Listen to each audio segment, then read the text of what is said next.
Okay, this is going to be a short test on my Vaquero with the 10 by 12 WIDESCAN coil. I just put it on, and I've gone ahead and turned on the machine, set it up. I'm going to use my little Tupperware lid that has the 1-inch increments marked on the top of it. That's just a quick slap together measurement, but that's better than a piece of paper or a ruler. And we're going to go. I've been watching a lot of the Airtest that people are doing on these T2s, and I'd really love to have one, but I got a good deal on this little Vaquero here, and I got a good deal on the coil. Now I'm going to put my Vaquero on the discrimination of about, let's see if I can find a little light on there or something where you can see the settings on this. It's not a very good light. Okay, I've got my discrimination set to right around a nickel, or iron, excuse me, about an iron. I have my sensitivity set a little above 10, and I have my threshold, which in the all metal mode, that would be where you could barely hear it, but I have a little dot right over around the 1 o'clock because I run mine a little super tune. So I run it up there, and I run my threshold up a little bit more than that, about 1 o'clock. So there we have it. I got a little spot right there, and if you turn it up too high max, you start getting chatter. I'm inside too, so I'm going to back it down just a foot, put it right on my line. My ground balance has been neutralized. It's a 3 3/4 turn ground. I've basically balanced it out to where it's 1 3/4 turn left and right, centered it up. Okay. Let's go with what people like to do with coins. So we're going to do the coin thing, starting with a quarter. Alright, that's about a 9 right there. There's 11. There's a 13.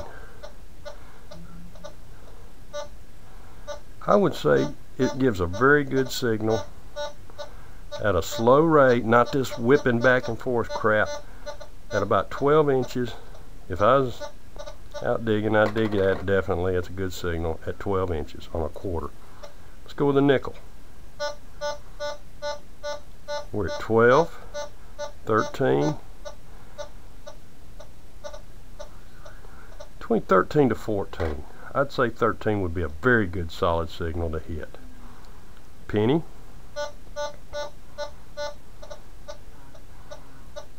I'm at 13. Let's back it down a little. 12. Let's drop it at 11. That sounds really good. That's a good solid signal. Dime.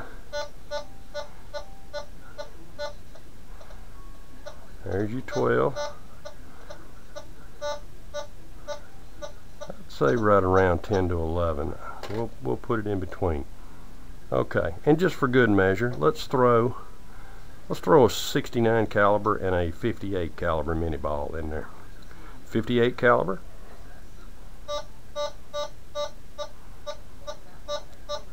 That's 13 inches right there. Good solid signal.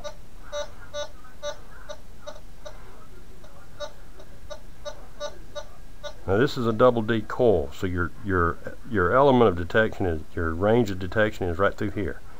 This is what separates. This is what makes all these new machines out there on the market that's running $800, $900 so fancy, is the coil. They've run them they're using the old 1970s double D that D-Tech's used.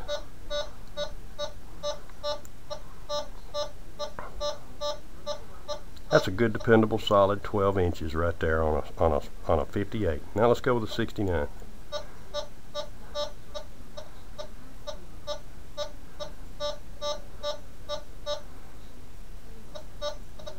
Oh, I'll tell you what we ought to do. Let's pull this up. Get this stuff out from underneath the coil. Okay. There we go. 59 is about a 14 inches. 58. There we go. I don't have 15 targets underneath there, or 5 or 6 targets under there. Actually got a little better. About 12 to 13. Right, that's what you got there. So that's not bad for a machine that only cost about $350 used. I bought the coil for $75. Now, if you was to back it down to the middle, give it a little threshold there. Now switch it back into discrimination and then max it out. Max that sensitivity out. Let's go with a quarter. I don't know if I can max it out inside the house right now. Let's back it up just a wee bit.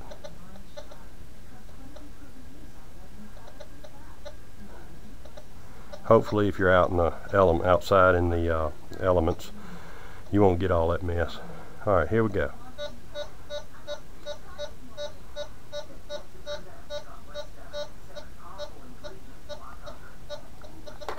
$14 almost on a quarter.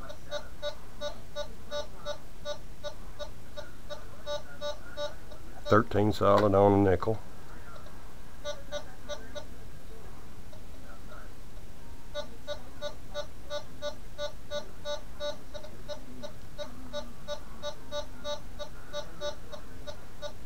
Dimes around 10 to 11.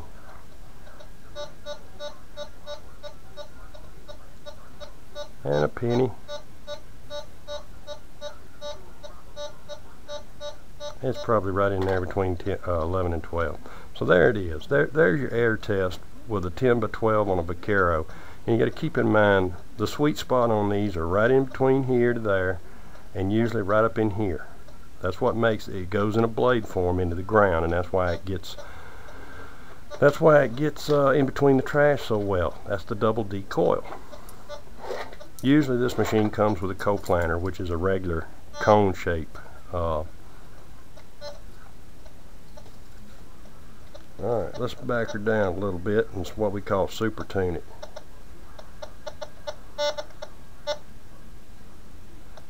Let's see. There we go. We'll give it a little super tune there. Okay, let's see. 69 caliber mini ball. See the sweet spot when I raise it up? There's your sweet spot right in there. There's your detecting area. It's like a blade going in the ground. See? Hitting the sweet spot right in here.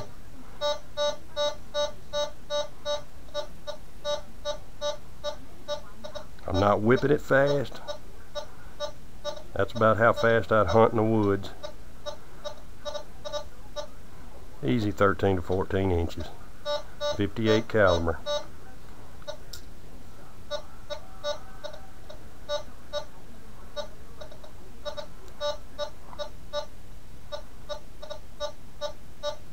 That's an easy 12. Alright, let's try something a little different. Let's try a piece of fragment. This is a fragment iron piece. The bigger the item is on these larger coils, the better they'll pick them up. The smaller the items, they don't pick up the small stuff as well. Oops. Well, I'm off the scale on that. Hey, there's a broom in the picture. I love my daughters when they do that. My 8-year-old decides to help out. Alright, well that's an easy 6 more inches past the 17 mark. So you can figure that's 24 2 foot on a fragment. So there you have the Vaquero and the Coils.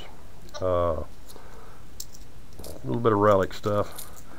Let's see what other relic items I might have in here I could use for testing. I think I've got several pieces here. I got a large coat button.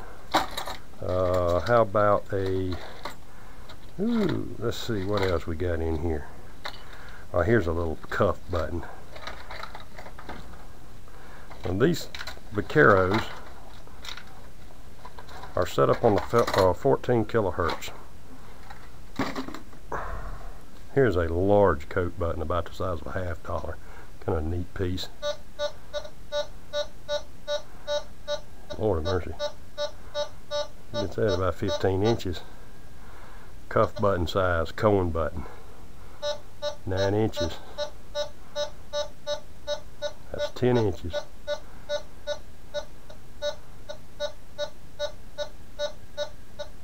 10 to 11 inches on a little old cuff button about that side in the air. Now this is all in the air. This doesn't mean that it's going to do it in the ground, but I'll tell you what, that goes for pretty much all of them. They say, oh, mine labs don't do good in the air, but they do better in the ground. Well, that's a hell of a gamble to take when you have to pay that kind of money for a mine lab. But that's the Vaquero. I paid about I think I gave $270 for the $270 for the used Vaquero, and I gave 70. What was it? I gave 95 shipped for the WIDESCAN double D 10 by 12 coil.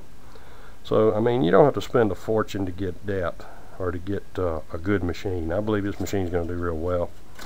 I'm going to take it out to Vicksburg this next week and hunt some old spots. But I hope you enjoyed it. I hope that answers a few questions. Some of the numbers that I'm going to bring this to your attention. I've noticed that several people have been air testing the T2s, and I wrote down according to what one gentleman had in an air test, and of course he had his chattering pretty bad, but he only got 11 inches in an air test on a T2 at 25 cents, 11 inches. The Vaquero got it at 11 to 12. A dime was at 9 to 10 with a T2, and the Vaquero was 10. The air test on the T2 at a nickel was 9 inches. Mine is 13 on a Vaquero. A 1 penny, copper penny, 10 cent, was 10 inches in the air on a T2. It's 11 inches on this Vaquero with a double D. So I'm going to tell you what, for what they're wanting for a T2 and what the price comparison is to a Vaquero with a 10 by 12 coil compared to a T2 with an 11 inch coil, I really can't see paying an extra $500, because that's about what you're doing. I'm not a big fan of the beep and go. I've been digging since the 1985. I've dug a lot of shells. I've dug a lot of mini balls and through the years, and this I've used Fishers, 1270s, 1266s. I've used all kinds, Tesoros. I've used a Golden Saber, Silver Saber, you name it, Banditos. I've used a Garrett Master Hunter 7, a White's XLT. I was very successful with the White's XLT for many years. I've used a Mine Lab Advantage Pro, and a Compass X4, I think it was the Gold Star 400 with a, I think it was a 16-inch head on it. I had a 13 on my Garrett. Now you want to talk about digging some good shells buried deep. That was some awesome digging. I've used quite a few different machines, and I have to say I've always been impressed with the Tesoros. I had a De Leon once. Didn't like the De Leon because of the little meter there, the little digital, you couldn't read it. But for beeping goes, I guess I'll just stick with this Vaquero for now.